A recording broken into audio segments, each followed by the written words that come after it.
Ang kalamidad ay hindi natin mapipigilan, ngunit ang pagiging handa ay nasa ating mga kamay.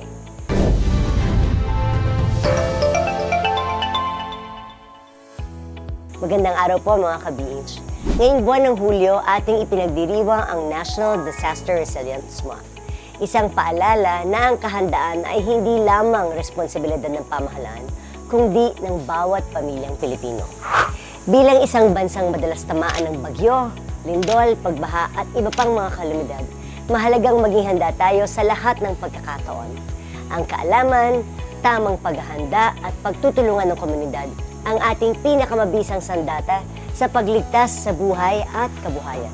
Kasabay nito, patuloy nating isinusulong ang mga hakbang na magpapalakas sa kakayahan ng ating bansa na tumugon sa mga sakuna. Isa na rito ang House Bill No. 2060 na naglalayong higit pang pagtibayin ang ating mga programa sa disaster preparedness, response, recovery at resilience upang mas maprotektahan ang bawat Pilipino sa panahon ng kalamidad. Sa bagong henerasyon party list, naniniwala tayo na ang tunay na katatagan ay nagsisimula sa pagiging handa.